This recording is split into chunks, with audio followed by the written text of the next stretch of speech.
And good morning, I'm Nancy Amadeo. I'm the debate coordinator for Marina in Motion, and I'd like to welcome all of you to the City Council debates.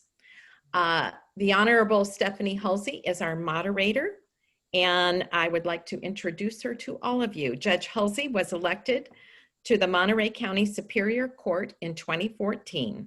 She is currently the presiding judge of the Juvenile Division and is the civil grand jury legal advisor for the court. Welcome, Stephanie Hulsey. Thank you, Nancy, and welcome to everybody on the first remote Marina in Motion debate. And the first thing we're going to do this morning is to set up the order of the candidates speaking. As the candidates know, but I'll repeat it for the public. Each candidate will have 2 minutes to give an opening statement. Again, I will be drawing everybody's name, and that will establish the order. We'll then start the questions, and the candidates will answer the questions first in the order in which they did the opening statements.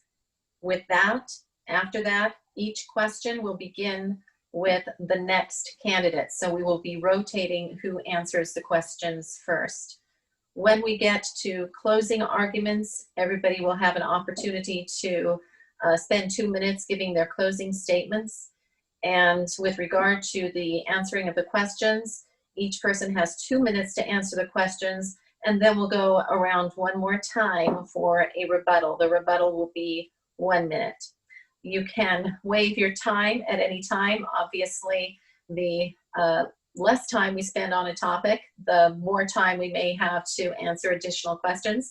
We've received some wonderful questions, very insightful questions from the public. So some of the questions may warrant a full round of answers as well as rebuttals. So that is entirely within the candidate's discretion how they use their time. So with that, we will pull the names, and I have them in a blue box. And the first person is Leslie Martin. So Mr. Martin will begin.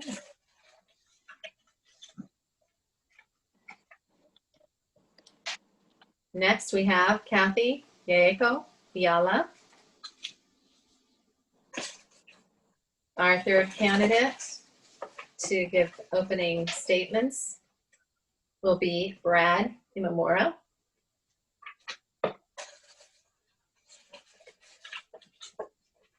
Our next candidate is Cristina Medina Dirksen. And finally, we have Gail Morton. So without any further ado, at this time, we will begin with Leslie Martin. Mr. Martin, please feel free to give your opening remarks. Okay, thank you. I appreciate the setting up this meeting to Marina in Motion, and thank you, Nancy, and thank you, Judge, for participating in this today. My name's Les Martin. I go by Les. Leslie's a name my mother called me when she was mad at me when I was young, so I prefer Les, so feel free to call me Les. I've lived here in Marina for 4 years. I live in the Dunes development. I'm a retired Navy Supply Corps officer. I spent my whole 30-year career in the Navy, and then I worked 5 more years in the civil service, retiring last year. During that time as a Supply Corps officer, obviously we were the business managers of the Navy, so my experience is directly applicable to the kind of issues that you would deal with the City Council. I have a BA in Economics and Political Science. I have an MBA from Duke University. I have another MS degree from Industrial College of the Armed Forces, which is Senior Service College. In my 30 years of active duty, I've had lots of leadership roles. I served on 3 different ships in leadership roles in the supply department. Those ships took me across the Atlantic, Pacific, and Indian Oceans during deployments. Basically been all over the world, been in Europe, Africa, Asia, Australia. During my shore duties, I had lots of significant shore duties, including the Joint Staff. I was on the Joint Staff from June 2001 to 2004. After the Pentagon strike, obviously we were deeply involved in the global war on terrorism for 3 years, so it's quite an exciting time there. Nothing can quite outlive that 3-year tour.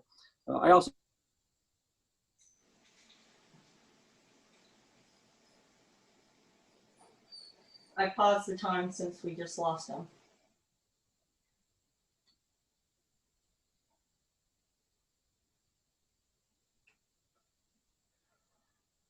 All right, and we seem to have lost Mr. Martin, but we do have technical assistance with us here on site. All right, Hold on, let's stop the timer. I can hear you again. Can you hear me? Yes, we can hear you. I'm going to start the time. Okay. As you pause. Ready? Are you ready? Yes. Okay. Anyway, I don't know where I got cut off at, but I was serving on the Joint Staff from 2001 to 2004. After 9/11, obviously, we were all dedicated toward the war efforts for the next 3 years there. It was quite an exciting time. I also had a tour in the Pentagon, working in the Navy staff, Navy headquarters, working on the POM, which is the 6-year financial budget, essentially, for the $70 billion a year Navy budget. I was also deputy director for logistics at the U.S. Pacific Command on my final tour. I worked directly for I was a deputy for an Army general. And then the biggest event during that was Operation Tomodachi, where we delivered HADR support to Japan after that major earthquake. I've been happily married for 31 years. My wife, Nessie, she's a Filipino-American, immigrated to the United States as a teenager. She also joined the Navy. She had an incredible career. And I think that is our time. Is that correct, Nancy? That was 2 minutes? All right. And thank you very much. And now we will have Kathy Yaeko Biala. Thank you. My name is Kathy Biala, and I'm running for Marina City Council District 2. So for the public, I'm running only against Mr. Imamura, so you won't find me on your ballot if you are in District 3. I have spent many years as a grassroots activist to protect Marina's resources from exploitation by large corporations, first with sand and then with water. I'm a co-founder of Citizens for Just Water and have been the identified leader on the issue of environmental justice for our community. I have been on the Planning Commission for Marina for over 5 years, and I'm currently the chair. For a year and a half, I served as a member of the Downtown Vitalization Specific Plan Committee, developing a downtown that is pedestrian friendly, visually appealing, with practical considerations for density and economic development, while highlighting Marina's beautiful diversity. I've been significantly involved in helping Marina's mom and pop restaurants in this COVID-19 crisis, as I care very deeply about the survival of our humble community. I'm on the board of the Sierra Club Ventana chapter. I'm a board member and officer of the Marina Chamber of Commerce, and I'm on the steering committee for Citizens for Sustainable Marina. On the personal side, I'm married in an interracial marriage. I have 3 sons in a blended family, with 2 daughter-in-laws becoming American citizens 2 and 3 years ago, one from Croatia and one from Taiwan, and 1 daughter-in-law is Mexican-American. I'm a retired master's prepared nurse by profession, having held upper management and administrative hospital and agency positions, managing large numbers of staff, significant budgets, and was responsible for compliance to government regulations. Having served in this complex system of healthcare all my professional career, I have a practical and keen ability to work with teams and engage with people from all walks of life. Thank you. Thank you. And now we will have Mr. Imamura. Go ahead. Good morning. Thank you for having this forum, and I appreciate it. My name is Brad Imamura. My wife and I, Kathy, have lived in the dunes in Marina for over 5 years now. And I was born and raised in San Jose. And I met my wife, Kathy, in high school. So we're high school sweethearts. We've been married 40 plus years. And we're fortunate. We have 2 married sons, and we have 2 daughters-in-law, and also we have 2 grandsons. So I retired from the city of San Jose after 24 years of public service. In fact, my entire life of almost 40 years is in public service, serving the public, which I looked at as a privilege. And I was fortunate to work when I was with the city of San Jose as a hazardous materials specialist in the fire department, also a property manager at the San Jose International Airport, a code enforcement inspector, and a real property agent for the Public Works Department. Prior to that, I worked for the Santa Clara County as a real estate appraiser. I actually helped to enforce Prop 13 at the time, so I was a real estate appraiser there. And also my background is I have a degree in environmental health from San Jose State University. I'm a registered environmental health specialist, and I worked for the Santa Clara County Public Health Department as an environmental health specialist, and I actually inspected restaurants. So it's kind of timely now with COVID. But anyway, after I retired from San Jose, I actually went back to work and worked for the Santa Clara Valley Water District for over 5.5 years. But also, I just wanted to mention, I was a founding member and served as president of the Asian American Association of City Employees for the City of San Jose.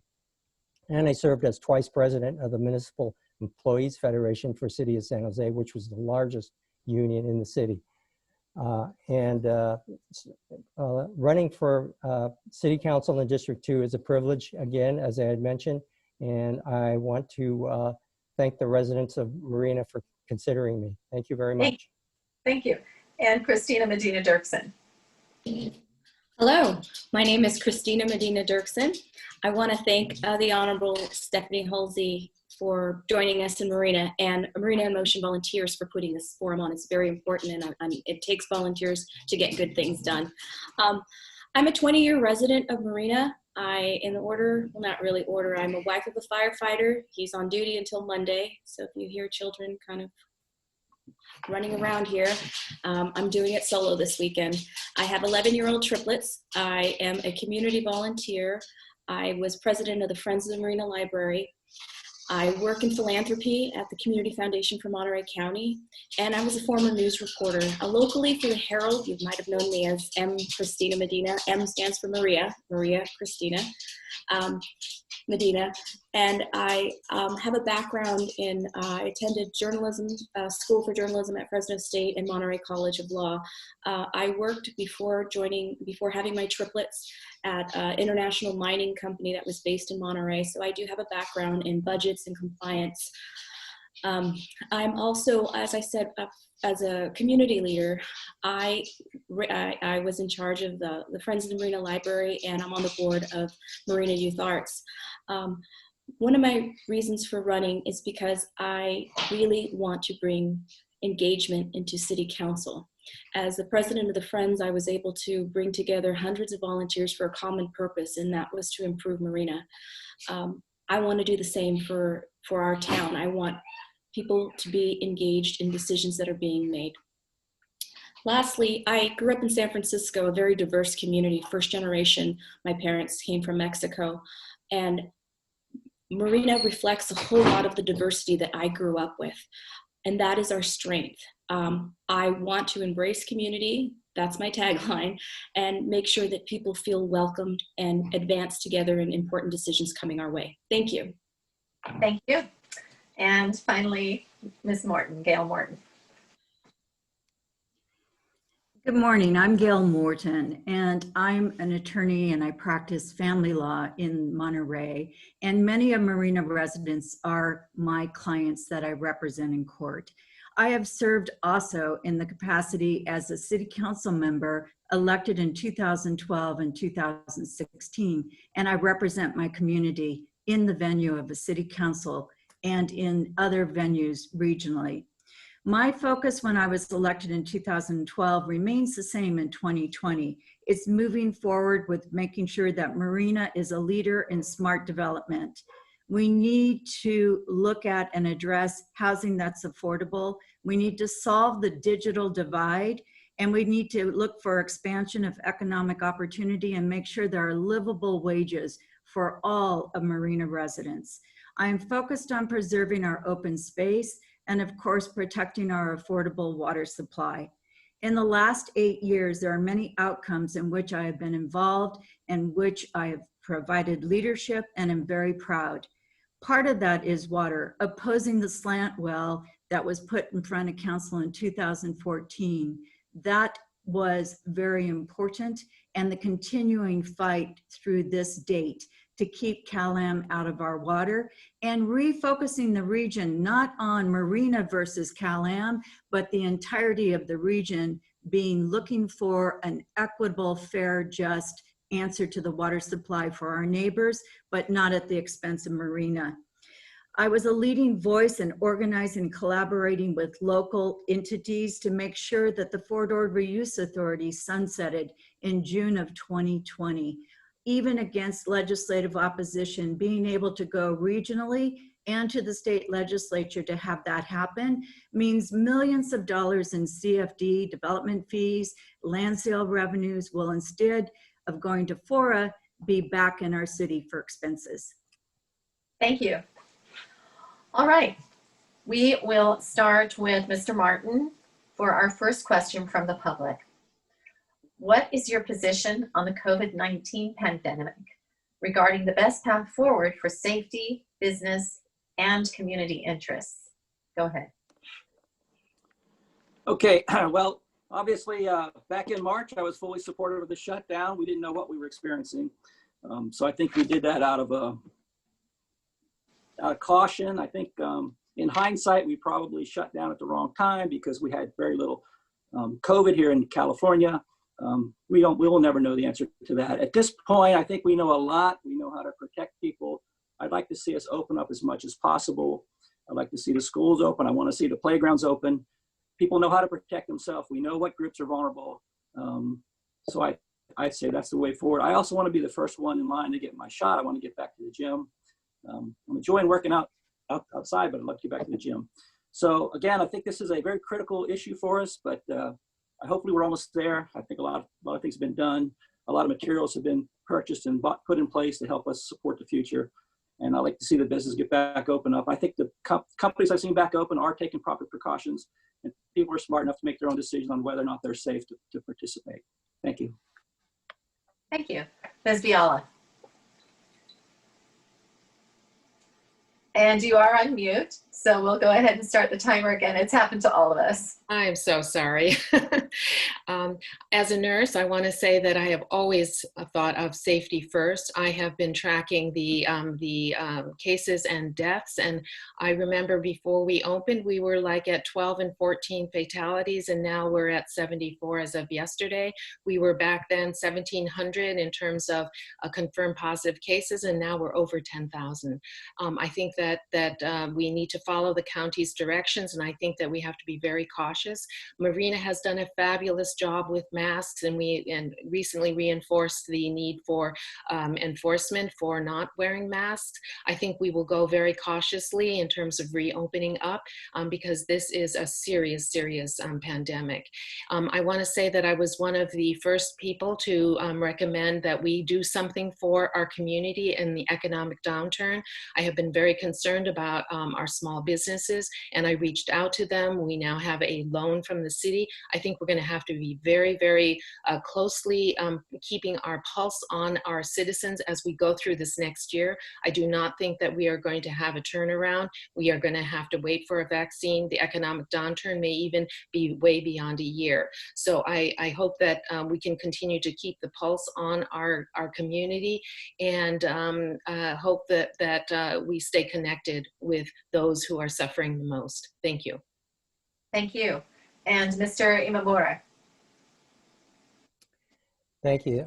Yes, this is a very timely question for me, and it kind of hits personally because as in my capacity as an environmental health specialist, I used to inspect restaurants, and this goes back almost 30 years ago. And I was at that time even a proponent of having people who worked in the restaurant, specifically the food servers and the food preparers, to wear masks. So I look at this kind of as a silver lining. I think you have to look at these situations and look at what's hopefully going to come out best. And I hope this maybe changes people's attitudes towards restaurant operations in this case, and towards social distancing and actually wearing masks as a common activity.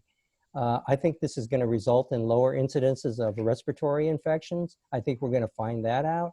And just recently, a couple days ago, I just got my regular flu shot, and I really encourage that for everybody. And so I've had that every year since the beginning of when the flu shots were administered. And in fact, I just want to say really quickly, and I know it's eating into my time, but I was advised for those people who are 65 and over, there's an option to get a high dose flu shot versus the regular dose. So that was new to me. So again, I just wanted to pass that information along to everybody, that there is an option for that. So anyway, I am also a proponent of trying to get the schools open. I think online learning for elementary school children are very, very difficult. I think that our businesses, again, have obviously suffered. I think we need to work with the Monterey County Public Health Department to try and work out how we can work into getting these businesses open. And again, I look forward again to serving the citizens of Marina and solving a lot of issues and problems. Thank you. Thank you. All right, Ms. Medina Dirksen. Thank you. Well, it is a very timely question, and we are all sending our hopes for and best wishes to our president and our leadership as the reality of this devastating virus is really hitting the top levels of our government. So for us, the question is, what is the best path forward when it comes to safety? And of course, it comes to masks. We must follow what the direction of our health officer says, however unpopular that is. Marina has very low cases. The cases are mostly in the agricultural field and the workers. And I think agriculture has a responsibility to really address and take care of its workers. It's also an economic issue with families doubled and tripled up. So there needs to be a better outreach to make sure that they are taking proper precautions. I know Marina had hotels here that were housing some of those people and keeping them apart so that it's not spread. So when the question is, how do we address the safety? We wear masks. How do we address the community interest? We get creative. I was just at English Ales, and I was very happy to see that they got creative with a patio outside. So we've got to be able to support those businesses that are getting creative. Personally, on Nextdoor, I started a group for families. How are we dealing with this? I've got triplets. I'm trying to homeschool. I'm sure there's many people who don't have the resources that I do with the flexibility of my work. So as a community, we must be looking out for each other here in Marina. And that's a forum on Nextdoor to talk about these things and sharing how are we getting through this. Lastly, Ms. Biala did a great job with the loan program. I advocated recently to lower the threshold. There was a 45-day requirement that a business shut down to receive some of those loans money.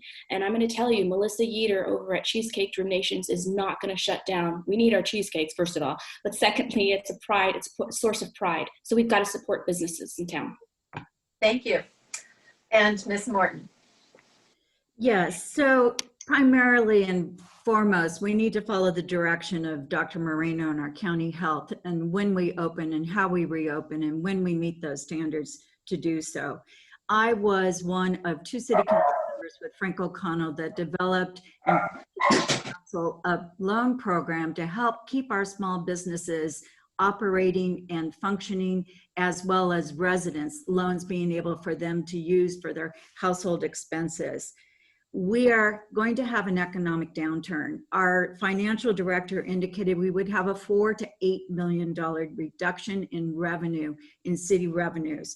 So we need to spend cautiously. We're trying to make sure as a city that we keep our city services up, even if our revenues go from 24 million to 20 million or less, and that we're trying to avoid layoffs, which we have done to this day. Smart spending and planning has allowed us to have a surplus of revenues to meet this rainy day crisis for our city services. We need to support the moratorium that prevents evictions and foreclosures for our residents, because otherwise they are homeless. We need to keep people in their homes. We need to support rent stabilization. We have not increased rents at our city properties. We need to also tackle the digital divide. People are dependent more than ever on being able to access the internet for their children, for education, and for workplace use. Those are our focuses that we need to continue to move forward with as a city council. We've done as much as we can do moving this forward, and we need to stay on task and stay in that lane. Thank you. And at this time, we have an opportunity to have any rebuttal. So we'll just start with Leslie Martin, if there's anything that you wanted to add on this topic before we move on to the next question. And this would be 1 minute. Thank you. Yeah, Gail talked about keeping people in their homes. That's a great initiative. We appreciate that. I was renting my home when I was in Hawaii for 9 years. And if I had to go 1 year without collecting any rent, I would have been the one that was losing my home. So I understand the position. We want to keep people in their homes. I think is there a way we can help them financially? Because how is it helping them if they're going to have 9 months worth of back rent to pay when this thing is all over? They're still going to get evicted. So, can we help them? You're also taking away homeowners' rights. So I'm not owners' rights. So I think that's got to be factored into it. I'm sure it is factored into it. It's a tough place to be. We certainly don't want people to lose their homes, but I don't know how you settle that one out. It's going to be hard. Can we help them financially versus just not paying the landlord their money that's due them? These are people that own homes too, not just businesses, corporations. Thank you. Thank you. And Ms. Biala. All right, I think she shook her head and is on mute, indicating no rebuttal. No rebuttal. Okay. Thank you. Thank you. All right, and Mr. Imamura. And you are on mute. There you go. Yes, I have no rebuttal. All right. Ms. Dirksen, anything you'd like to add on this topic? Two things. As a landlord, we have a rental here in town. I worry about, we haven't raised the rent in more than 5 years. It's under market. I worry about the homeowners and the moratorium because we still have to pay our mortgage. So maybe we should also be looking at ways of helping homeowners in those situations. I'm lucky enough to have tenants that have a good communication with me, but I really worry about those of us that are not rich and just happen to have an income property. Secondly, I do have a question for Gail on the digital divide. Last November, I was talking about this before the pandemic hit. What has the city done, if anything, to address high-speed internet and particularly drop-off points over on Fort Ord? All right, and Ms. Martin does have the opportunity to address that question if she wishes. Otherwise, you can spend your minute however you'd like. So I would like to stay on the issue. Les, you're absolutely correct. You cannot have a moratorium on failure to pay rents if you don't also have a moratorium on making sure that there's no foreclosure. I do understand that balance, and that is the difficulty. The state legislature has stepped in and said, you know what? This rent is not being excused, it's going to be due. We're taking this from an eviction process and putting it into small claims court so that the landlord and the tenant can try to negotiate what is a fair way that you as a landlord get 100% of your rents paid to you. But we do not need to add to the homelessness. That is the criteria. The loan program that we created for the city, homeowners are able to apply for that also, not just renters. And I understand that $2,000 may not be enough for long-term. When we devised the program, we had no idea that this pandemic was where it is going to be. This is a federal, state, and city issue, and all of us are trying to solve it. Thank you. All right, we'll move to another topic, and this time we will start with Ms. Biala. The question is, what ideas do you have for creating new jobs, and what strategies would you implement to attract new jobs to Marina? Great, thank you very much. Great question. First, I want to say that as the chair of the Planning Commission, I presided over the meeting in which Joby Aviation came before us, and we did approve and welcome Joby to our community. Joby, for those of you who don't know, is a VTOL, vertical takeoff and landing aircraft, and they're going to be developing research and development and having a manufacturing plant at the airport, at Marina Airport, that is going to be 600,000 square feet of building. It's going to create 1,600 jobs. It's going to occupy 31 acres of our downtown, and we still have tons left to recruit other businesses. But this is the kind of jumpstart that Marina needs to create new jobs. This kind of company that is hopefully going to come to stay in Marina. We have started the first steps, but we are still kind of working out some details, and I hope those details will continue to be worked on and resolved. So we have this wonderful opportunity, and these are very important jobs. Our city staff worked on this extremely hard with a whole lot of effort. We have to start doing this more, where we see these employers who have a choice to go anywhere in the nation to build these sites. So we have to be competitive, we have to be seeing them as partners, and we have to be very collaborative. So I'm hoping that continues. And we need to have a staff member devoted to economic development as well. We had one person leave and it has not been filled. We need to do that. We need to have other facilities like the hotels. The recent hotel at the Marriott Springfield is not only a revenue generator of $2.3 million, but it also has enhanced all the restaurant businesses in town, because it becomes a sort of a catalyst for other people to come here and to spend in Marina. So this is how we create jobs. Thank you. Thank you. Mr. Imamura. Yes, thank you. I think one of the issues, and I agree, we do need to create and support, first of all, our existing businesses. That's the first thing. Before we can start, attracting new businesses, we need to support our existing businesses. And right now they've been hit really hard. And so this is why I mentioned working with our public health department in Monterey County to help to open those businesses and hopefully help, whether it be in some sort of loan or financially, not only from the federal level, but from the state and local, what we can do in order to attract new businesses. But one of the things that kind of troubles me is in my opponent's candidate statement, it indicated that there were issues of systemic racism within our city government. By default, that says that either your city council or your city employees have some problems with systemic racism. And first of all, I'd like to know what is the definition of systemic racism. And if I were a business and if I saw this from an elected official, I'd have second thoughts about even wanting to come into the city. And even as a homeowner, I would definitely have some issues with regard to and concerns when someone who's running for an elected office and accuses people or of a system of systemic racism. So again, I'd just like to know a definition of that. And again, before we can attract new businesses, we need to support our existing businesses. And I'm all for business.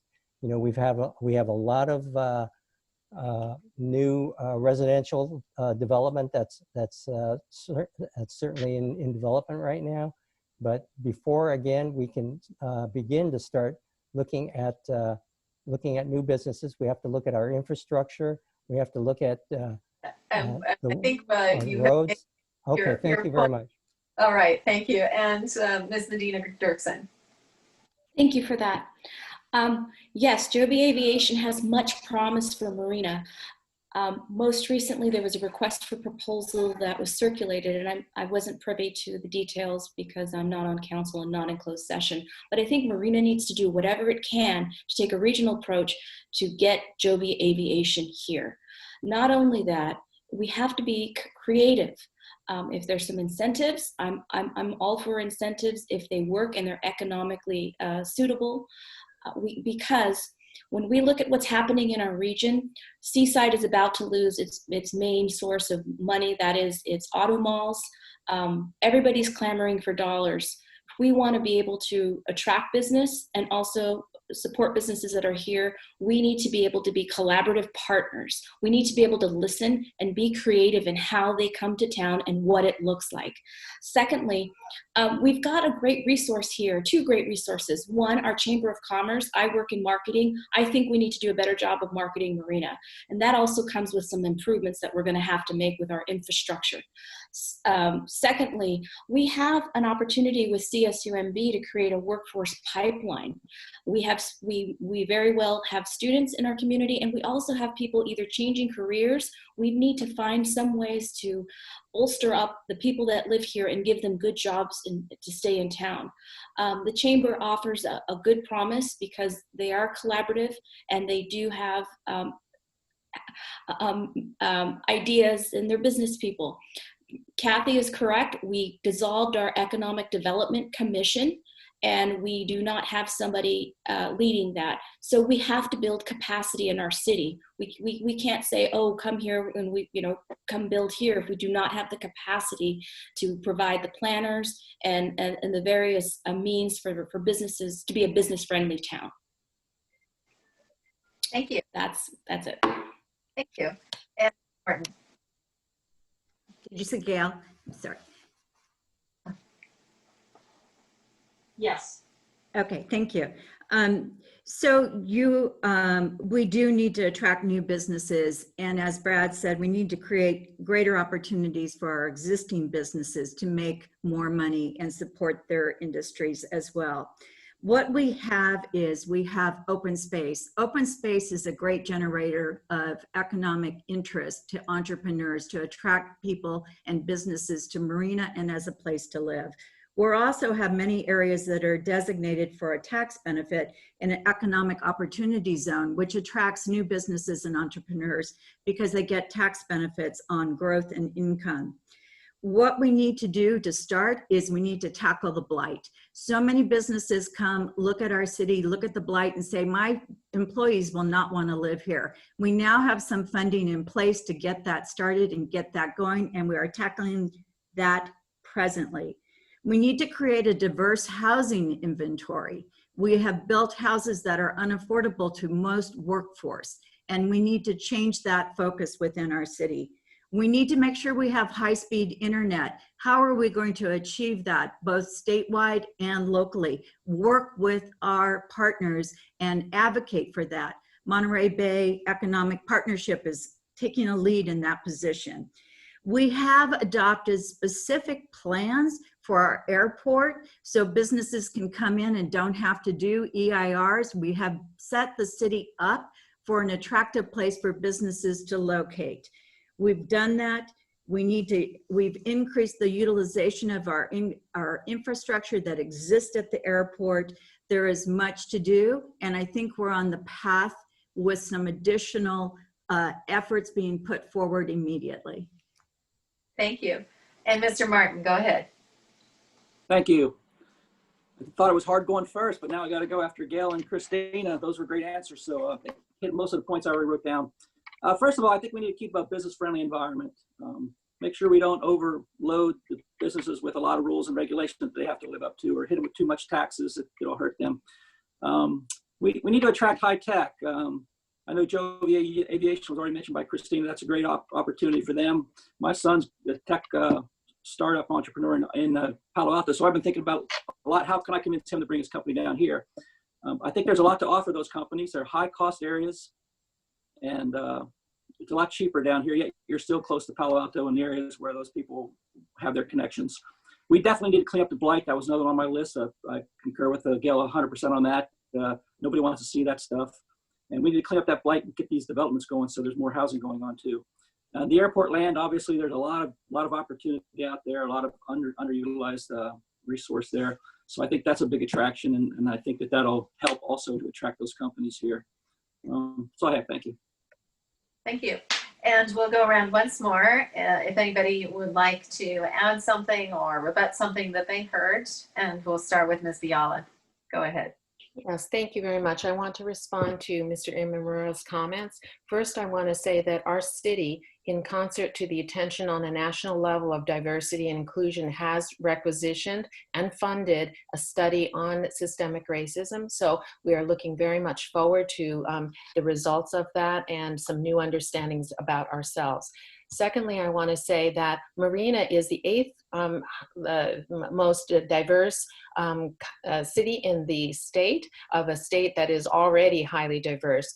That is who we are. If we attract new businesses, we want them to hire locally, and we want them to have that idea of inclusion and accepting of diversity. That in my past career, I have fostered that kind of diversity in our workforce. So this is for our community to be on the books for new hiring. Thank you. Thank you. And Imamura. thank you to my opponent for responding to that question, but I didn't really hear an answer of an example of a specific incident or person or whatever that is promulgating systemic racism. From what I've seen, we've had a mayor who's of Hispanic origin who's been mayor for over 12 years. So by indicating that you said there's systemic racism within our city government, it starts at the city council level, goes to the city manager, and because the city council appoints the city manager. And if I'm a city employee, what am I going to think about that? And you'd indicated about the diversity and, and trying to encourage businesses to come here. But then you also stated that, you wanted them to hire locally. I think that really handcuffs a lot of businesses to hiring the best and the most brightest for their companies, rather than to have to pick from a pool that they're forced to. So I'm opposed to that. I believe that companies should be able to hire the best and that they can for their companies. And Thank also you. it's up to the And thank you.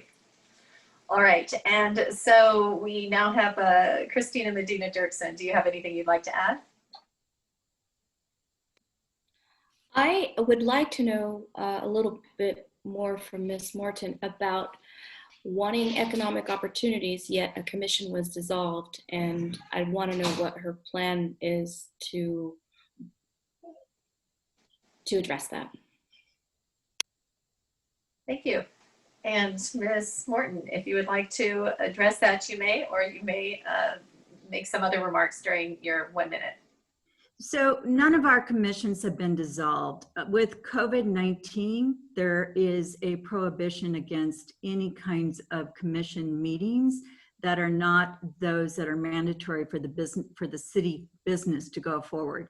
Planning Commission and City Council continue to meet. We're trying to bring together the Recreation and Cultural Services Committee to address a limited issue, because we've made that a high focus to make sure that we are addressing the Martin Luther King statute and where it should be placed in our city. These commissions are not gone away. It's COVID-19 is impacting us. Economic development remains and is a major focus in our city. And it's the focus of the entire council. It's the focus of our department heads at the city offices. And we will continue to progress down that way in moving forward to attract businesses. That increased revenues from businesses in supporting our local businesses are our priorities, and they are my priority. Thank you. And Mr. Martin. Nothing to add, thank you. All right. We did have some references to systemic racism, and there were several questions from the public, so we'll move to that topic at this time. Define systemic racism.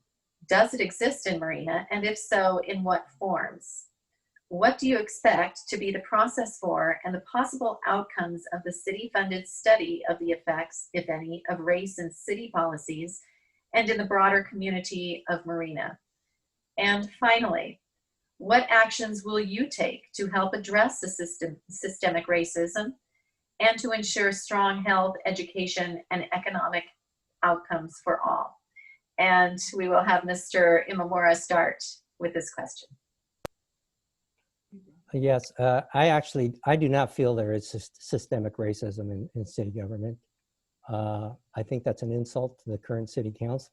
I think it's an insult to, if I was a city employee, I would be insulted by that. And also really, in order to alleviate the perception of systemic racism, I think really belongs initially in the K through 12 education system, which, as you know, most city governments don't have that. That's why we have school districts. And as a city council person, if I'm fortunate to be elected and privileged to serve, I would encourage our local school districts to really look at the curriculums in the K through 12 especially. And just to piggyback on Ms. Morton, her ideas about the digital divide, I certainly support. And in fact, on my campaign literature, I am a real proponent of providing and funding the infrastructure necessary to provide citywide Wi-Fi access for everyone, especially for our children, for their educations. I think we can probably remember the photo that went viral and nationwide of the students sitting in the city of Salinas in front of a Taco Bell having to tap into their Wi-Fi. So we certainly have the technology and capabilities for the city of Marina to provide citywide Wi-Fi hotspots for our children's education and as well as all of our citizens. So I firmly agree with Ms. Morton's support on that. Thank you very much. Thank you. And Ms. Medina Dirksen. Thank you. On the digital divide, I was talking about this last November before COVID hit. So I had meetings with our mayor to just talk about how can we bring businesses, how can we get people off the roads. And I came up with, let's follow, I believe it's Gonzalez that has a model for free internet. So I was talking about that in November, and I think we need to pursue that because the digital divide is a perfect example of systemic racism. So for those who don't understand that concept, systematic racism is another word for institutional racism. Policies that are put in place that give advantage and a disadvantaged populations, policies that are put in place that disadvantage certain populations. How it's happening here in Marina, we've got to take a look at that with a study. But I can tell you, sometimes we look at things through a different lens as a person of color, which I am. Why is it that all of our department heads, except for one is a woman in our community? So when we look at hiring, what are we doing to promote diversity and equality? When we look at practices such as in a political power structure, why is it that in 13 election cycles, there's only been one person of color elected? We were targeted for districting because our representation politically does not represent our community. We are the 8th most diverse city in California, and that diversity should be reflected. We should reflect you, Marina residents. So how am I going to address this? I support the system, a study that's going to be taking place. I have been looking at what the police department has been doing. They've done their own internal audits. So we've got to support policies that promote equity. I do serve on a diversity and inclusion committee at my work that we started 2 years ago, January. So I'm very familiar with this and have written about it as well. Thank you very much. Thank you. And Ms. Morton. Yes, so structural racism or systemic racism exists. We all understand that, I think. And what we are doing at the city level is saying, let's look at our city policies and practices and our personnel and make sure that we're addressing how we are allowing the status quo to continue to impact people of color in our community. How we know it exists is because we have more than 80% of our children in MPUSD schools getting free and reduced lunch. That means that their families are not earning enough to pay for the basics of living in Marina. What are we doing to support those families or to keep that status quo? Maintaining the status quo is in itself racism. We cannot be complicit by not making changes of where and how our society got to this place today. And that's where we need to look at and figure out how do we make changes. Why is it that a Black household has 5% of the wealth of a white household? That's not acceptable. We need to look at that there's ample opportunities, equal, equitable opportunities for everybody that resides in the city of Marina, regardless of where you came from, regardless of what your race, your religion, all of those need to be out of the focus and everybody should have opportunity. That's the study that we need to do. That's the lens where we need to be self-critical as a city, as individuals, as a council, and as a society. Thank you. And Mr. Martin, go ahead. Thank you. Yeah, I'm struggled to be a believer in that. I don't see the systematic racism, but then again, being married to an Asian American, I understand that there's a different point of view based upon your color. White people, we don't get racism against us, I guess. But my wife, had a few times in her career, said, so-and-so treated me this way. Do you think they're a racist? I listened to what she said. I said, no, I think they're just a jerk. So I understand from a long time ago, there's a different point of view depending on who you are and where you sit. We certainly need to be careful not to do those kind of things. I have a black brother-in-law, black niece and nephew, and I absolutely would be repulsed by anything that was holding them back or putting them down. I think education is the key. I don't think the fact that we have a lot of people getting free lunches is indication of racism. I think that's an indication that we have growth here and we're attracting people that need help, that we're helping them. So, you know, certainly we're doing a study. We're gonna take a look at it. If we find anything, we should do something about it. But I think we have a very open society. I think our country is probably the most open country in the world. I came up in the military and I work for African-American general officers, and there's lots and lots of opportunity out there. I think we do have a president. So get an education, work hard. I think you can do well in America. And certainly if there are instances of racism, we certainly need to stamp them out. Thank you. Thank you. Ms. Biala. Thank you very much. So first I want to say that I applaud our city council for donating, for allocating funds for a consultant to help us study systemic racism. I think Mr. Imamura's comments is exactly why we need a professional consultant, because this topic of systemic racism is so emotional, so personal, that we can't even begin to even say the word without having some divisions and polarization on this issue. So we have to accept that the fact that our city does have work to be done on our local government, both in leadership and in our staff, of adequately representing the demographics of our very diverse populations. So it's not to say that we have any blame. It's not to say that anyone's going to lose their jobs. It's not to say that being critical of us, but how do we change this? How do we open things up more? And that's the issue for our study. And for the future, what do we need to do? Has it been because we didn't do adequate outreach? Is it because we have unconscious biases or prejudices within our staff and our leadership? Or is it that the marginalized folks just don't trust government? And so how do we change all those things for the future? And our goal is to create greater participation of all of the populations in Marina to participate in local government. And that's why we need this study. Thank you. Thank you. And Mr. Imamura, would you like to respond? Well, again, I would like to mention the fact that I do not believe that, I believe that racism does exist in the United States. That's certainly true. But whether or not it exists in our city government, that's another issue, because there's a lot of, I guess you could say, hypocrisy, so to speak, because you know, you have the city council that is certainly conscious. It sounds to me like they are conscious of the issues. That's why they had the study. They put the budget in to have the study done, and which is fine.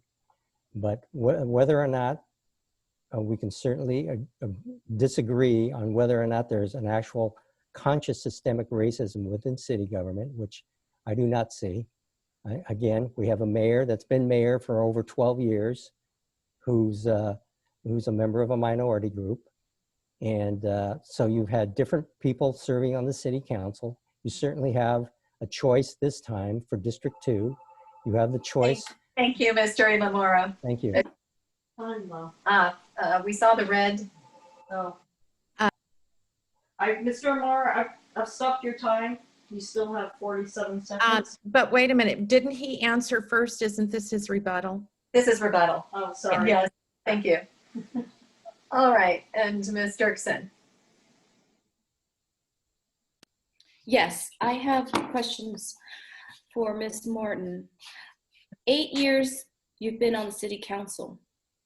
And in that time, we are just now talking about inclusion and diversity. Your website is talking about this. I do take issue with it because it seems to be a buzzword for some people. It's not a buzzword in my life and has never been, and it never has been. I want to give some specific examples and like you to respond, please. First of all, the fact that the districting was not put out, the outreach was done in one language. I was talking to my friends at El Rancho Market in Spanish and having them get involved in it. The city didn't do any other language outreach. Secondly, with an excess of $90,000 in this last budget cycle, we had an opportunity to spend $10,000 for Martin Luther King statue that now you're talking about. And you also didn't know that it was out there. Why, let me finish that question, is just why? Okay, thank you. And Ms. Morton, your Yes, response. I want to stay on the issue of systemic racism, and I want to be sure that no one is saying that anybody on our city council is racist. Nobody is saying that anyone that works for the city is racist. What we're trying to address with this study and looking at systemic racism is to look at what are our policies and practices in hiring, in promoting, in running our government, in zoning, in all of the things that we do as a city that inadvertently either reinforce pre-existing social discrimination, racism discrimination, and eradicate that. Have a lens that says the inadvertent outcome of this act in your city is adverse to a particular group. That's what this study is hoping to identify so we can make those corrective changes. And when we implement new policies and practices, we need to be thinking about the impact on every individual and every household. Thank you. And Mr. Martin, you're next. Just one issue, supporting the police. A lot around the country today, we see a lot of this systematic racism discussion being targeted toward the police and failing to support the police. We need to make sure that we don't do that here. I have to be absolutely.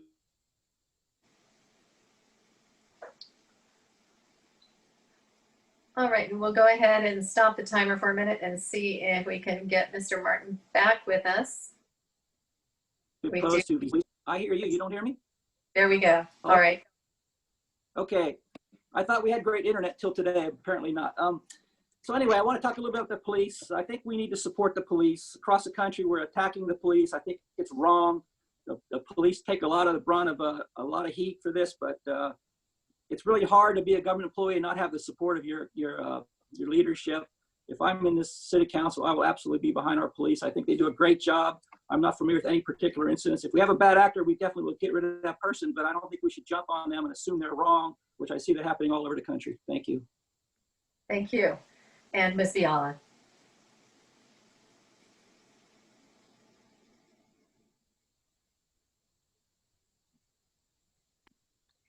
I'm sorry, could you repeat the question? Yes, of course. This is the response to the questions with regard to systemic racism. Okay. Whether or not, and I think you answered the question, Yeah. but I did. That's why I was a little confused. So absolutely, I support the systemic racism study. I think it will reveal so much in a very controlled environment so that we can all be open and yet not be attacked for whatever reasons we and personal experiences that we've had. So that is something that I am looking forward to, and it will come course after the November election. So I'm very much looking forward to be participating in that. I think I have said what I needed to say about the systemic racism in my rebuttal. So thank you very much. all right. And at this time, we'll go to a new topic, and so we will start with Ms. Dirksen. What short and long-term solutions will you propose to help the homeless population in Marina to find shelter and housing? Thank you. Last February, I took part in a point in time count. I got a team together, again, some friends and volunteers. We went out. Happens all over the country. I'm sorry, all over the state.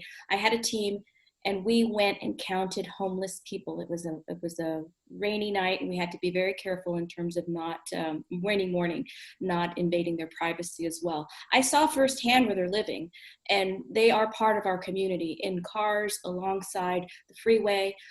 We need to get more transitional housing for them, for our homeless. I'm going to use the word unsheltered. They're unsheltered individuals. I propose using the Cypress Knolls is coming online. We need to have a good plan. I believe that we should have development, including transitional housing. We have some out in Preston Park, but we need to support that population as much as possible. We also, I was talking with Craig Johnson of Homeless Solutions about tiny homes. I think we need to fast track some ideas that will be able to get us home creative solutions. But back to the capacity. We need to have the capacity in our planning department to be able to provide staff that can process and permit homes. And one idea that I just saw happen, they must have been listening to my ideas. Seaside hired a homeless resource manager, Ben Nurse, who's a friend of mine. I think we need to have somebody as a point person trained with creative ideas and know where finances are held in our planning department. Somebody like Dana Cleary with, I'm not saying we take her from Chispa, but somebody with her type of experience that knows where federal funds are and how to go for them and how to bring in grant money. So I propose building capacity in our planning department, a homeless resource manager, and including transitional housing in new developments. Thank you. Ms. Morton.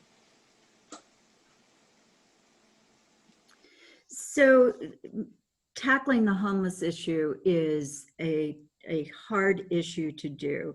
And the city needs to continue to partner with its nonprofits and with the county to provide support services, as we have been doing, to make sure there's food available, mental health services, addiction services, and safe parking that has occurred on supervisor's lot in the county as well. That helps to a certain extent, but we also have need for additional housing, and we need to increase our housing of affordable houses. We have in the Dunes project just approved the modification to that contract to make affordable housing the 20% inclusionary housing for phase 2, and phase 3 is a very high priority. We have tried to make sure that we have been a partner in the development and building of transitional housing that the VA is moving forward with. We secured water from the Army to make sure that project, which is more than 70 new homes, will be available to help our veterans that are homeless get into housing and transitional housing into to life. There are so many problems and so many issues. The city does have resources that we put towards supporting our homeless, but we do not have adequate resources. We look forward to partnering and continuing to move this forward to make sure that our families don't become homeless, that we're not further exacerbating the problem. But I would identify that on the former Fort Ord, 28,000 acres, every transitional housing project has been approved and is built in the city of Marina. We are doing our part. That doesn't mean it's enough. We just gave $10,000 to Gathering for Women for a shelter in Seaside. Much more to do. Thank you. Mr. Martin. That's certainly a tough problem. I don't know if I have an answer to it. Obviously, you got affordable housing is a big part of the issue. The other part of homeless people I see are the ones hanging around in tents and things that appear to be drug addicts or alcoholics. I lived with an alcoholic for 15 years of my life, and I understand the impact on a family alcoholism has. It's really, really bad. We need to make sure we have ways for alcoholics and drug addicts to get assistance. I think just leaving them out there to die in some tent someday is just not the right answer. I don't know that that needs to be a Marina solution. I don't want to develop a magnet to attract everybody to Marina, but we certainly need to have some kind of regional solution where we're working with the county and the state on solutions that'll help people recover. a lot of these people are disturbed from mental issues, and we need to figure out ways to solve that problem. I think there is already a lot of housing assistance for people that are just down in their luck and need a little help getting a house. So I don't know how much more of a problem there is there. So thank you. Thank you. And Ms. Biala, go ahead. Thank you very much, Your Honor. I'm getting better at unmuting myself. First, I want to say that I agree that the homeless situation is extremely complex. And if we all had the answers, it would have been half of what it is today. And in fact, it's continuing to increase. So I don't pretend to know the answers to this. I know that Marina does not have the individual resources to tackle some of this. We have to support the other very successful programs, whether it's in the county or whether it's the VA homeless shelters or whether it is other nonprofits that are doing an excellent job. We need to support them financially, which the city has continued to do, but we need to amplify that. I want to say that I'm very, very concerned about the new homeless that could result from the COVID-19 crisis, and that in February our state is going to lift the eviction moratorium, and unless we start planning for that, I do believe that we will have greater homelessness as a result, a new homeless population. And so I'm going to recommend that we do a rental registry that has been done in other cities that at least begins to get a baseline for how much rentals do we have here, and we need to protect those so they don't convert to condos later. We need to have ability to help the property owners if they can't maintain the quality of those rental units for infrastructure or plumbing or water or whatever, electricity, all those kinds of things that would help the people who are in those units currently. And we need to plan, and we need to aggressively push, and we need to partner with building more affordable rentals in this town. And that is something I think that we have not given enough attention to, and I think that we really, really need to do that. We can partner more with places like CHISPA. I have visited 2 of the wonderful CHISPA senior housing units. Actually, I'm not sure if one is a senior, but one is. And they are very good apartment complexes, very high quality. We need to aggressively pursue those kinds of things. Thank you very much. Thank you. And finally, Mr. Imamura. Thank you. Yes, I think a lot of what I'm going to say has already been said, but however, I just wanted to emphasize a few things. First of all, we're dealing with symptoms regarding the homeless issue. We're dealing with symptoms. Obviously, building houses, small houses, tiny houses, large facilities are physical, and you can see those. Unfortunately, we're just dealing with symptoms. The main cause is mental health, whether it's a drug addiction, alcohol abuse, or substance abuse, or any other type of mental health issues. Those have to be dealt with first. Second of all, I think the homeless issue needs to be dealt with, and again, I think Mr. Martin has indicated, it should be done on a regional issue. This is a regional issue. We should start with the Monterey County Health Department, Housing Department, at the county level. Also partner with the state as well. I also wanted to debunk that myth about using certain vocabulary. We like to use the term affordable because it sounds good. It's not affordable, it's subsidized. Please, all politicians just love to use the word affordable. It's subsidized. Be honest with the taxpayer, please. It's subsidized. The developer's not there. They're not going to lose money. They're going to get the money from somewhere, and governments are going to give them certain benefits, and that comes from taxpayers. So please do not use the term affordable. It's subsidized housing. There's nothing wrong with subsidized housing as long as you're honest about it, and the taxpayer knows where that money's coming from. So all these programs don't just come from nowhere. They come from the taxpayer, and elected officials are entrusted in using the taxpayer money wisely. And again, the housing issue needs to be done at the regional level. Thank you. And Ms. Dirksen, go ahead. This is the rebuttal round. Okay, I'd just like to correct the record that the Dunes has 25% inclusionary housing, 20% mandated by the city per code, and a 5% that they've added for workforce housing. So they have gone beyond what we required. Secondly, is when we take a look at the word affordable housing, I've been saying, what is affordable? Affordable to, the gentleman living in a tent, affordable to our new female police officer wanting to make town her home, affordable for a family of 5. So we really have to take a look very carefully about what we're talking about when we talk about affordable housing. There needs to be room for everybody, and I think our city has a responsibility to make room for everybody as well. Thank you. And Ms. Morton. This is on rebuttal. So workforce housing, that additional 5% was imposed by the Fort Ord Reuse Authority. Those homes have been selling at the current fair market value at the Dunes. So there has been no difference between market value and the workforce housing to date. How affordable housing, you're right, it is subsidized. And the biggest affordable housing units are owned by the city, Preston Park and Abrams Park. And it requires us that we manage those properties in a way that's fiscally responsible so that we have the money to subsidize, the city subsidizes and keeps very low and low housing available for our city residents.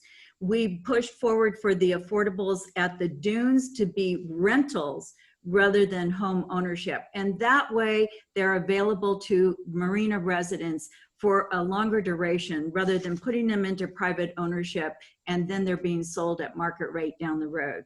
So we are doing the best we can. You're right, affordable is subsidized, but we need to invest in that. Thank you. And Mr. Martin, go ahead.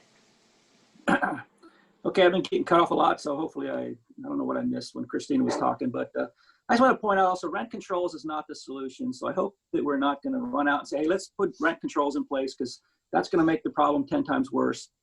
You're going to lose units to rentals. People won't rent their properties if they don't get proper value back for them. And that's all I wanted to say. Thank you. Thank you. Ms. Biala. Yes, I want to just respond to the 50 units that we've just recently converted to affordable units at the Dunes. I just want to say, what about the other 1,200? Those units will probably not be at a pricing that anyone in Marina could afford, and that is a real issue. We talked about RENA numbers are having some very steep numbers, but we are going to attain those. In 15 years, we're going to expect it to have 4,200 new homes, but how many of those are going to be affordable to Marina residents? I think we have to put a lot of effort into trying to figure out how Marina residents get some local preference so that they can be first in line. Other people from all over the region and from out of the state even will come and buy up those homes that we have so painstakingly attempted to get to be affordable for Marina residents, and they're not going to go to Marina residents. So thank you. Thank you. And Mr. Imamura. Thank you. Real quick, just again, I don't mean to be facetious, but I'd love to live in Pebble Beach right on the ocean, but I'm not going to be able to live in Pebble Beach because I can't afford it. And they're not going to make an affordable housing just for me over in Pebble Beach. And I don't mean to be flippant or disrespectful, but my point is it's expensive to live here. And if you make something that quote unquote affordable, it's actually subsidized. So what I want to the taxpayer, what this means is when the city government decides or your elected officials decide to use your monies to fund affordable housing, actually subsidized housing, that means you have less money to clean your streets, to repair all the aging infrastructure, to provide programs for you as a taxpayer, to maybe hire an extra police officer. And so this is what the effect is when you start subsidizing these other types of programs. And I'm for funding, first of all, health and safety for police and fire, making sure they have the proper equipment, and also you need to stop. 1 minute is a very short rebuttal. Thank you. And for the next topic, it is related to what you have been discussing. So what I'd like to do is simply do the 2-minute round so that we have time for at least one additional topic to cover before we have to conclude with our closing statements. And this is along the lines of development. There were several questions, and so I will pose several of them, and you may use your time as you choose. What is your position regarding payment of incentives to a developer? Do you believe it is appropriate for Marina to impose impact fees on new development? And finally, please state your position on Measure Q and explain the advantages and possible disadvantages of renewing the urban growth boundary. And we will begin with Ms. Morton. Okay, so let's talk about impact fees. Impact fees is what developers contribute to the impacts of the actual development. The city of Marina is dependent upon impact fees from development to address what do we need to do to address traffic that's created by new addition of commercial or residential units in the city of Marina. We have to take care of our environment. We have to take care of our water and infrastructure. All of those different things are part of impact fees. The water goes to MCWD. Payment of incentives. Incentives cannot just be giving up impact fees or giving up city revenues. Incentives may be that you delay payment of impact fees. Right now, they're paid up front when you pull a permit. But if someone is going to build affordable housing or housing that is affordable to the distinction because they're smaller homes, that they're in a price range that somebody that earns $68,000 a year can buy one, you might consider that you would pay the impact fees after the project is built and the developer is generating funds. It carries the load of the carrying costs. It reduces that for the developer. Measure Q, the urban growth boundary, currently what we have already entitled in the city of Marina enables us to build almost 6,000 new homes. We are already entitled to do that. We are building at a rate of about 137 units per year. The problem is, as Kathy has pointed out, is only 5 of those units are off of the former Fort Ord, and maybe some of those might be affordable to our current residents and those of us that are employed and work already in the city of Marina. The others are all on the former Fort Ord, and those are selling at prices that far exceed what we can buy in our city on our median income. Thank you. Mr. Martin. Thank you. Well, my position on incentives and impact fees is basically it's a negotiable issue with the developer. And I don't want to take any tools out of our hands to be able to attract somebody. I also don't want to give away the farm. So I think that would just be part of a negotiation stance. Measure Q, I struggled for a long time with it because I don't want to just set aside a bunch of land and say we can never develop, especially 20 years is a long time. I did participate in the mayor's town hall meeting and became convinced with him that, hey, we really do need to develop within the parameters of the town. So I decided to support Measure Q. Particularly because we've got to take care of these areas that are already there for development. Down the road, we can change the rules if we want to. If Measure Q fails, then I think I would probably think we should take a hard look at annexing the property. Thank you. Thank you. And Ms. Biala. Thank you very much. Can I interrupt one moment? I showed the 30-minute mark early, so he only had 30 minutes rather than his 2 minutes. So if he would like to add, it should be done now. Would you like to, you have another minute? Would you like to continue, Mr. Martin, or had you concluded what you wanted to say on that topic? No, I'm finished. Thank you. All right. Go ahead, Ms. Biala. Thank you very much. So I want to say first that I think that developing incentives is absolutely the way to go, especially when we're trying to encourage affordable housing. whether it's a multifamily or whether it's rentals in units like a Chispa, but we need to encourage all of those developments. I want to say that developers do not have to build what we want them to build, and that presents a difficult situation for us.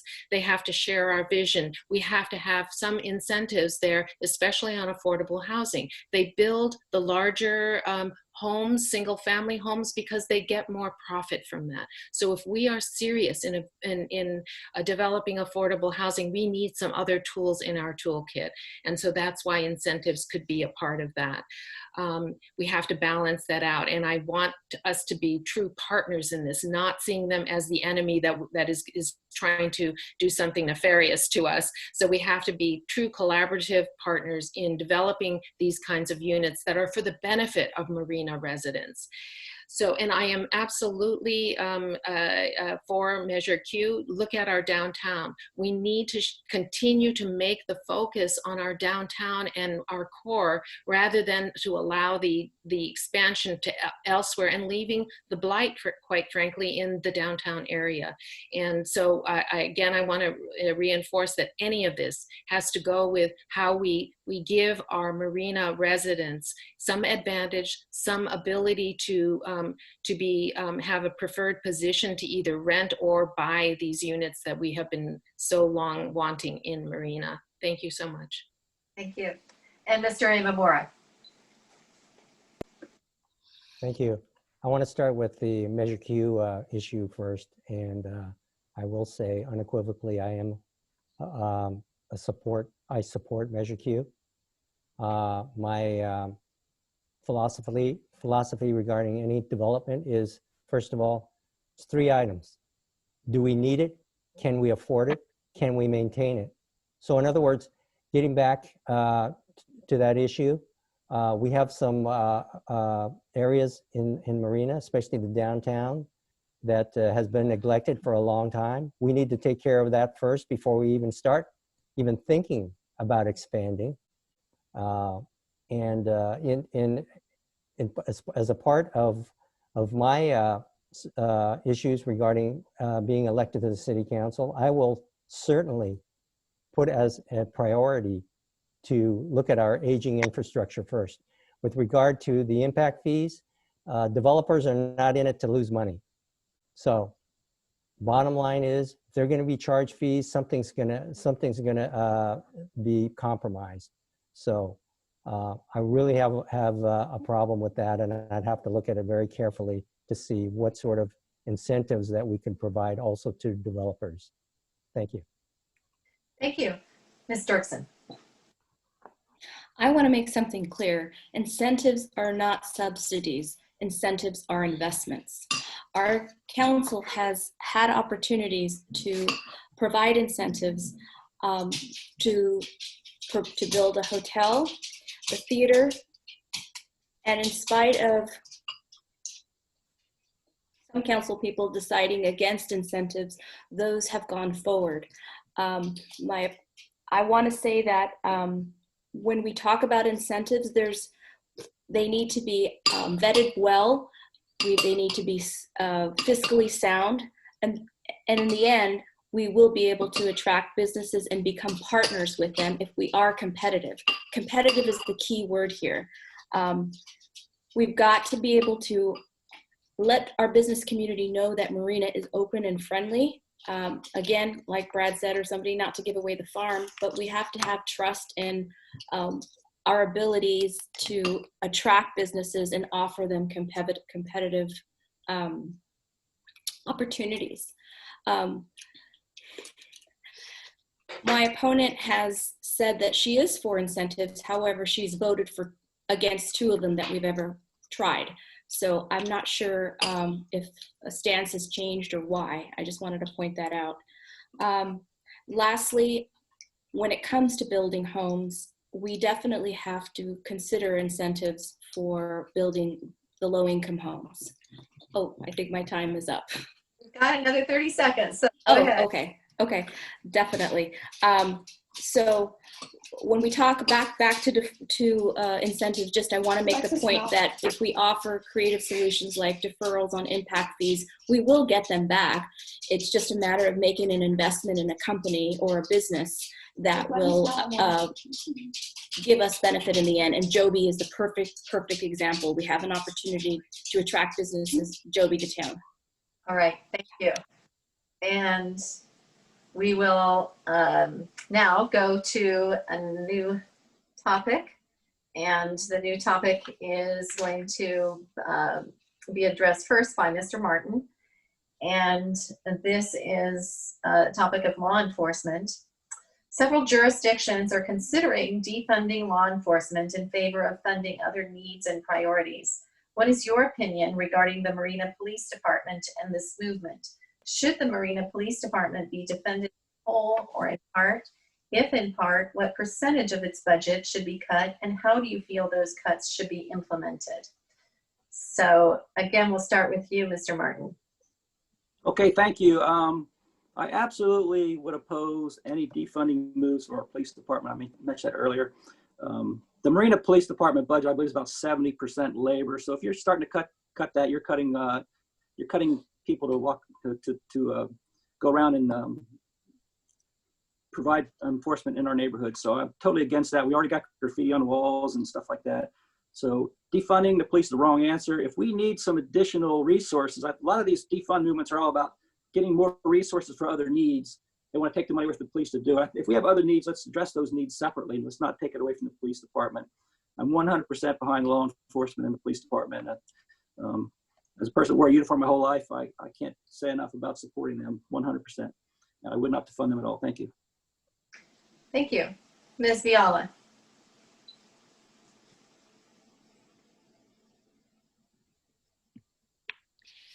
Thank you very much for the question. So in a recent endorsement forum, I rated our police department as an A. That I'm not saying that there is not room for improvement or that everything is perfect by any means, but our police chief, Tina Nieto, is the kind of person that I think understands the whole intent of the Black Lives Matter movement, and that she respects the SB 230 on use of force in the department, and also the 8 Can't Wait. So she has been working on developing and incorporating, codifying all those issues into our policies and procedure. And I think that she understands that that is the basis for behavior in the future, and that she will train people on it. She takes it seriously and monitors it. And if there are any violations of this, that she would follow through and make appropriate actions. So I have faith that she will do that. And I also think that she has the kind of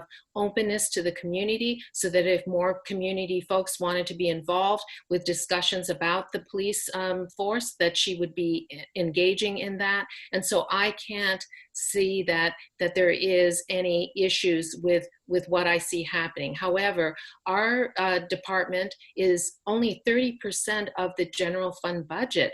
That is 69% in Salinas. We are already on a very shoestring budget for the police. I think that our safety statistics have remained stable for the last 2 years. That's remarkable.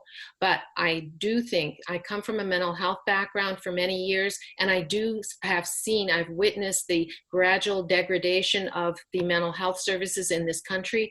And I do think the police stepped in to try to fill those gaps. And I would want us to focus in on beefing up and making more services available on mental health and social service as a result, but not to cut the police budget. Thank you.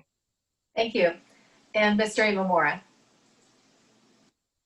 I am unequivocally opposed to any defunding at this point. I am certainly open, and it would be my responsibility, I would think, and also the city council, to review their budget. So I am 100% for reviewing the budget to see whether or not we may be underfunded in some areas. So again, I think the word defunding to me is a poor choice of words. I think it should be really to look at the budget, and with that, I would be a proponent of recommending that the city council, if I'm successful in being elected, to do an entire performance audit of all the city positions within Marina to make sure that we have the right number of staff. We may find that we have some staff that that are non-essential. So I don't believe, and maybe some of the Ms. Morton may, since she's been on the council for a while, that maybe she would know whether or not a performance budget had ever been done for all the city positions. So I think that's the issue, and not just focusing on one department. So again, I support the police department. I think so far, you know, Marina is a relatively safe city. And I think that's a testimony to this, to the residents, to the city of Marina and its residents. And again, everyone should take responsibility to support the police department. And again, I fully support, and including our fire department. So both of our public safety departments, police and fire, need the necessary tools and equipment that they need, and the training. Thank you. Thank you. Ms. Dirksen. I think what Kathy meant to say was 30% of our budget. She said 3%. So I just want to correct that. She just want to make that correct. Well, as the only candidate who's endorsed, she said 3%. As the only candidate who's endorsed by both police and fire, I understand the job that they do, and I greatly respect what they do.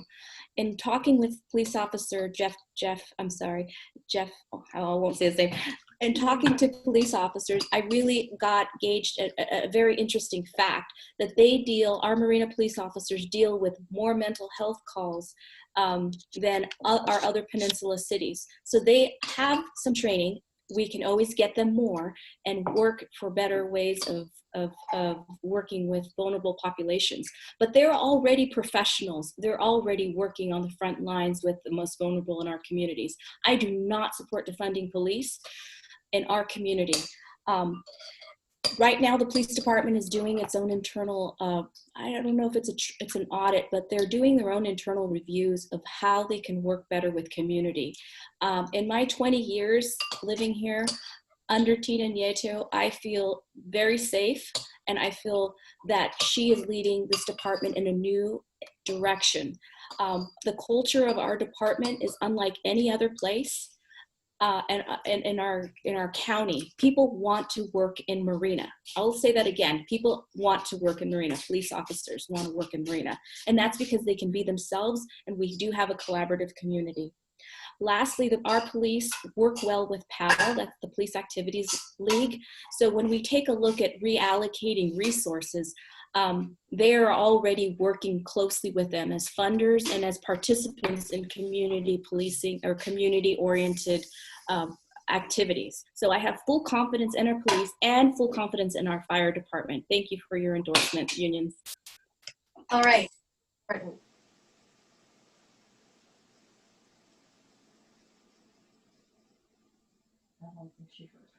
Ms. Morton, Gail Morton, go ahead.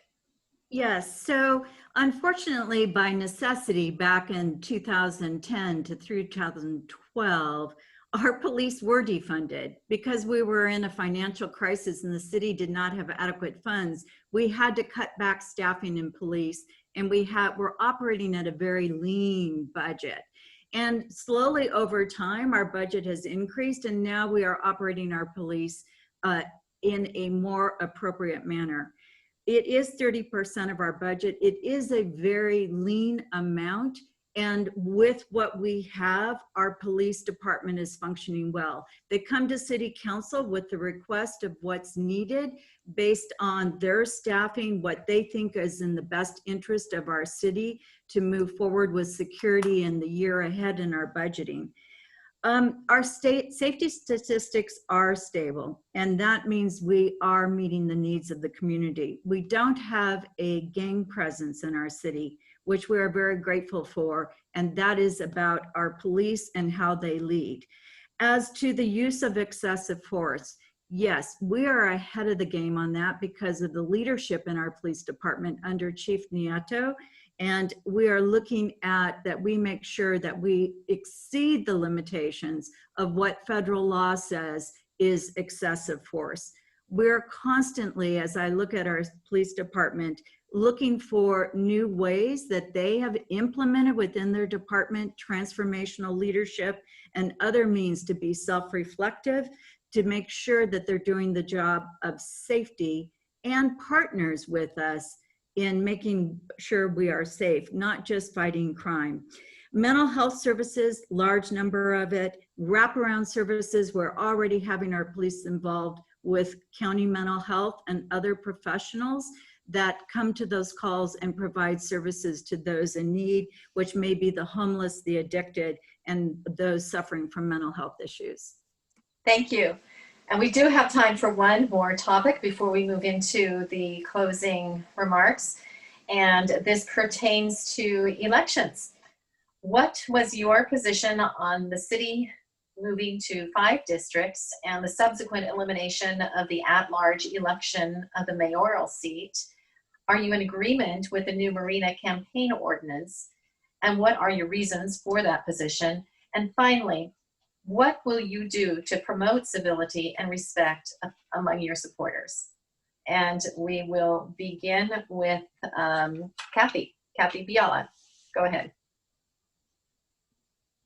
Those are a lot of questions to answer in 2 minutes. First, I want to say in terms of the 5 district, going back to even the original districting that we have now come to have for November 3rd is the first time for us.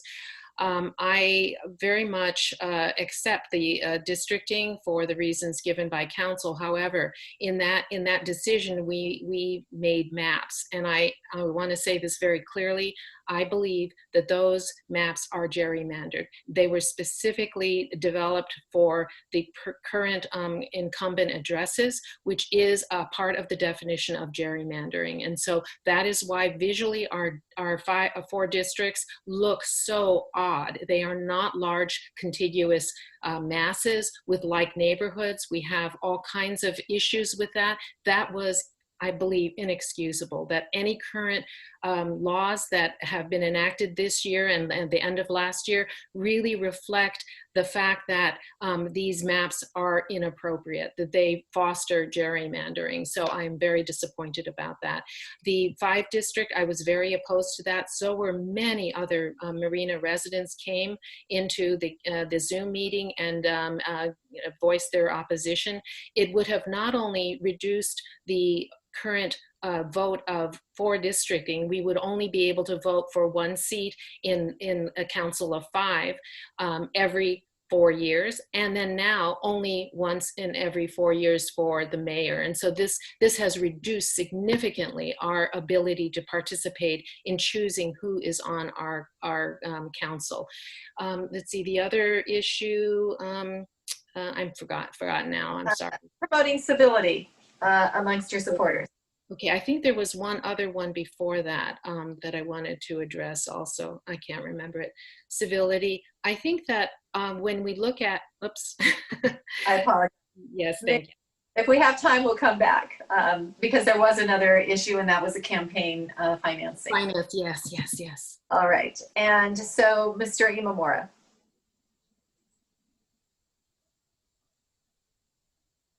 Oops, okay, am I on? Okay, thank you. Yes.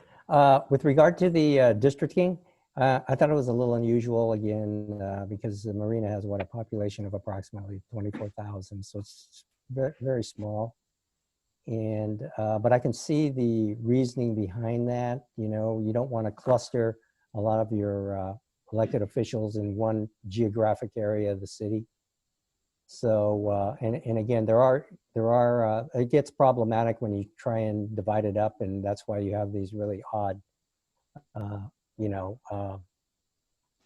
configurations, I guess you could say, with regard to where people are, and also there's this confusion as to the voters when they vote. They can only see they only can vote for their own district, but yet we all have to recognize that even though you're voted in one district, you represent everyone in the city of Marina. And that's what I've been emphasizing in my candidacy. I think you had a question about civility. And, Civility, and there was also campaign finance. What is, okay, campaign finance, I agree with that. In my case, I am well below the limit. I've done that consciously because of the fact that I did not want to exceed a certain amount. And so that's up to each individual candidate to decide what they want to do. But in terms of civility, I've found that, I don't know if this kind of answers your question, but I've found that a lot of my campaign literature and signs are disappearing. I don't know where that's emanating from, and I'm not accusing anybody of that. But again, I just find that that's, you know, inappropriate. For one thing, those signs cost a lot of money. So if they do decide to take them, please return them. Thank you. Thank you. And the question on civility is, how would you promote civility within your supporters? Right. So, but I think I would have them not do that. All right. Thank you. All right. And Ms. Dirksen, go ahead. Thank you for this question. These are my reasons why I'm running. First of all, I was the witness. I was in the room when districting was voted on. I asked if we could please defer it because it was not representative of our community. And quite frankly, I do not believe you as the voter had an opportunity to weigh in on it appropriately. As far as these three things, the districting, the finance, these two things, I think, as well as the trying to remove the mayor, are all efforts to remove you, the voter, your voice in government. And this is why I am running. The districting, I was against. The map, the concept of districting, I'm all for. You get to have a neighbor in your neighborhood who you know and you trust and you can talk to about whatever issues are going on.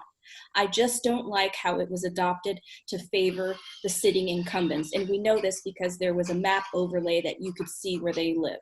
Secondly, campaign finance. If Steve McShane and others can raise over $800,000 in their races and the county is not talking about it, why is Marina? It was unnecessary. It was a pet project. That time and that money could have gone to fixing our streets and the pavements, where I worry that my elderly neighbors are falling when they take their daily walks. I am happy that and proud of everybody who has endorsed me and given me that money in my campaign, but I don't believe that it is a correct way to be for Marina. It also impedes the ability, your constitutional ability to donate to whoever you want, if you're a union or a PAC, or even if you really believe in somebody. Lastly, the effort to remove the mayor position, again, just another move to try and minimize your voice in democracy in our community. And I was firmly against that, and I voiced my opposition and let as many people know about it. Thank you. Ms. Morton. So as to the districting, moving our city into the 4 districts, I oppose that. I do not believe we should have moved to districting. I felt that our city government was not exhibiting a bias or precluding people from being elected to council. Unfortunately, it was on the threat of a lawsuit against us that we had to move to districting, and we were within the confines of the law in responding to that as far as timing. So as a city council member, I relied on my city attorney for making sure, did we actually have to make this decision and move forward in 2019 to move to districts? And the answer was yes, to preclude us from being vulnerable, not only to the current lawsuit, but additional lawsuits coming forward. Also, we relied on the city immediately went through the logistics of what is the procedure for moving to districting. And we followed that. We had 5 public meetings. The public was invited. We sent out outreach. The city council talked about what that outreach was going to be. And we hired a demographer at $36,000 to come up with input from the public, from all avenues, online, public meetings, council meetings, to draw maps. And those maps were brought to the city council for consideration. City council, I did not propose a map. I did not make suggestions on what they should look like. I supported a particular map because it was based on the population of 2010. And everything in former Fort Ord had no population down in the dunes in Marina Heights. I did not think that we should divide new versus old. I thought we should have a better economic social representation in all districts, and the North-South gave that. Also, different issues apply to the former Fort Ord areas, and letting them have 2 representatives on council, I think, is very important. Thank you. Mr. Martin. Thank you. I guess if Gail wants us to have 2 representatives, she'll have to stand down so I can win the election. I see a possibility we'll have no representatives at all. I was not interested in running for city council. I wasn't interested in city government at all until I saw this plan back in June, and it was already decided. It struck me as kind of awkward that the Dunes development was split in half at 3rd Avenue.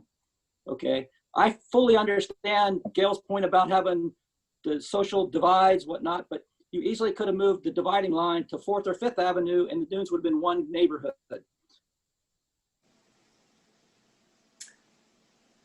And we lost you, Mr. Martin.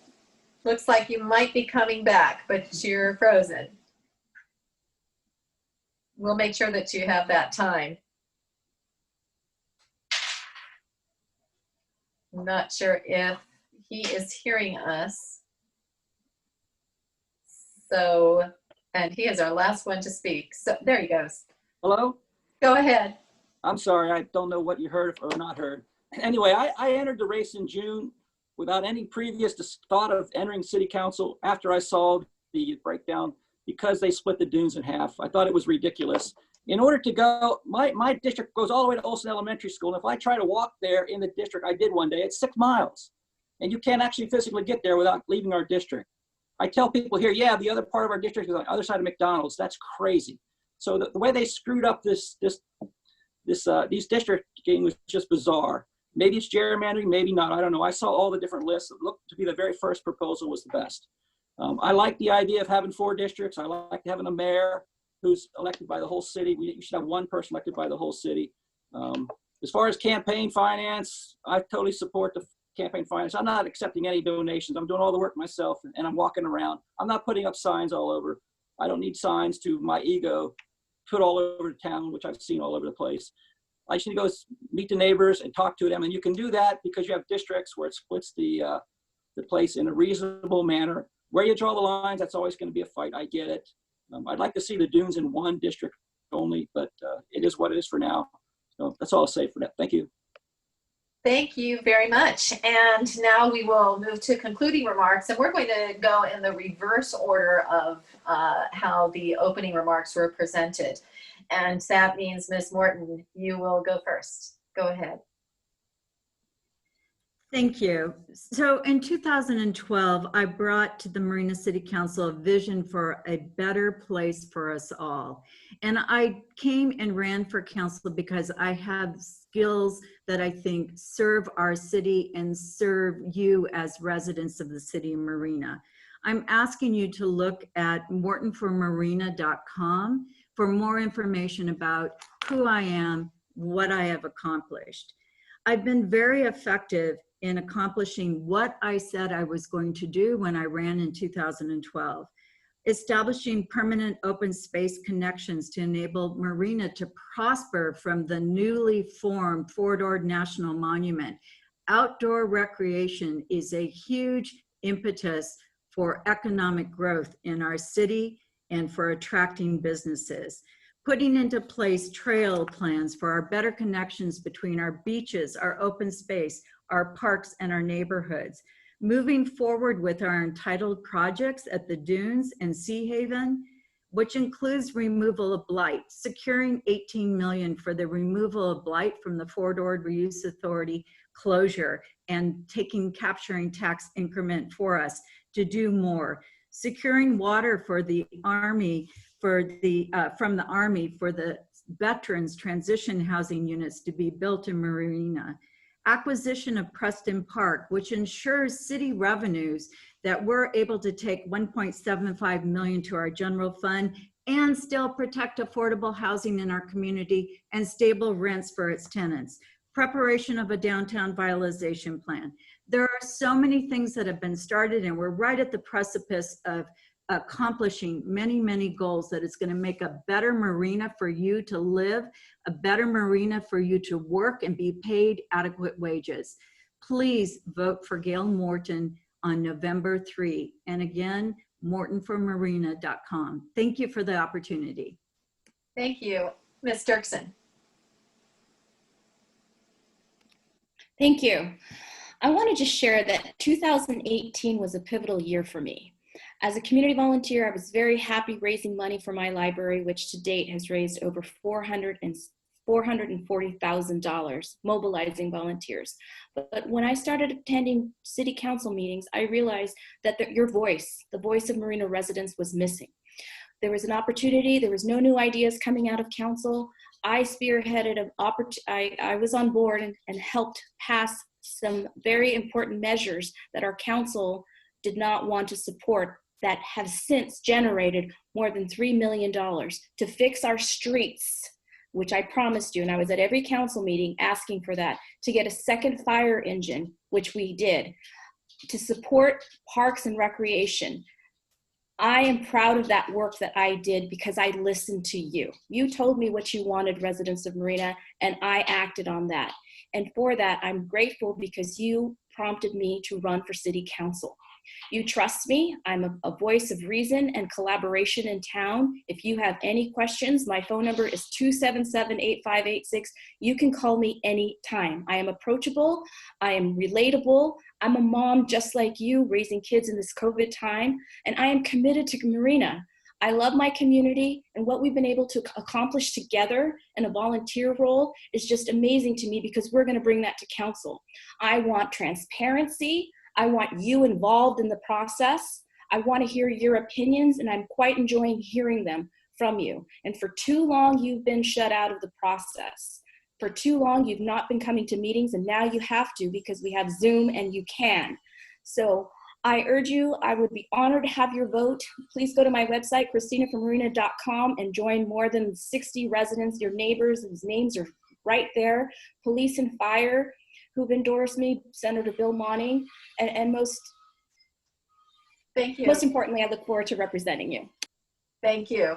And Mr. Imamura, go ahead.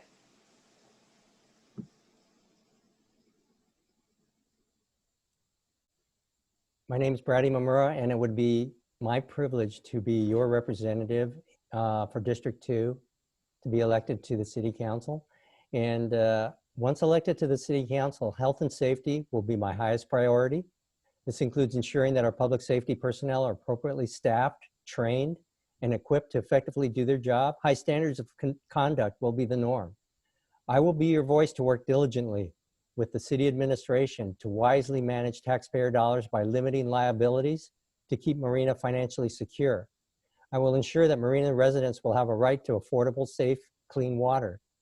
I will encourage sensible and reasonable economic growth that works in harmony with existing businesses and future residential development.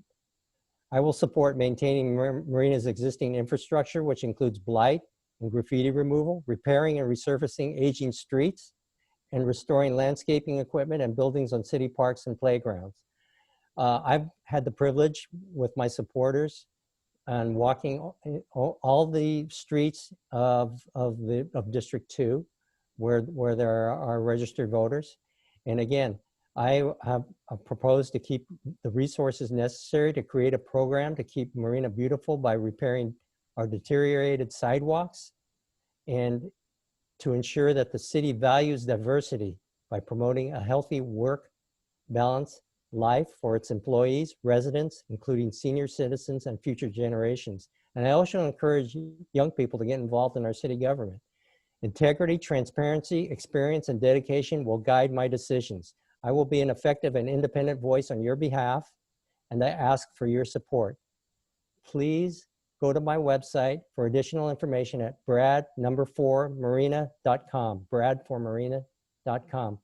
Thank you so much, and it was a privilege speaking with you this morning. Thank you. Thank you. Ms. Biala. Thank you. Marina in Motion and the staff for hosting this very valuable forum as an important part of democracy. And I also want to thank all of you that have taken the time this weekend to come and join us. My 4 years as leader of Citizens for Just Water has taken me on a many-faceted journey, a long one. I have learned how challenging it is to keep an ever-evolving group of active, committed volunteers working together over 4 years, to have traveled all over the state, to talk to high-level officials and their staff groups, to bring light to our situation in Marina.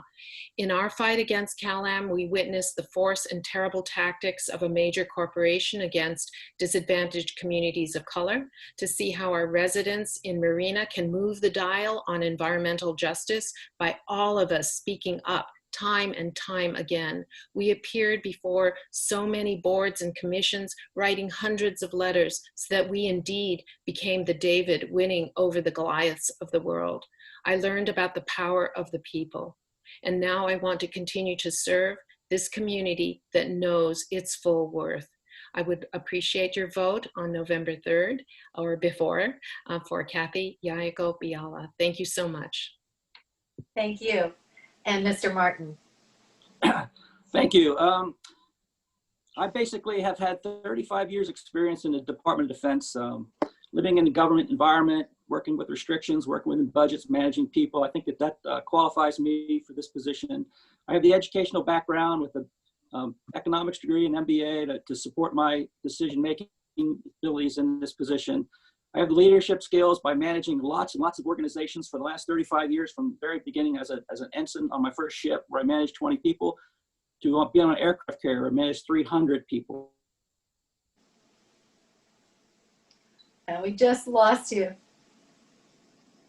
I'm not sure if he can hear us, but if he can, whatever you can do to get back online and connected so that we can hear your comments would be great.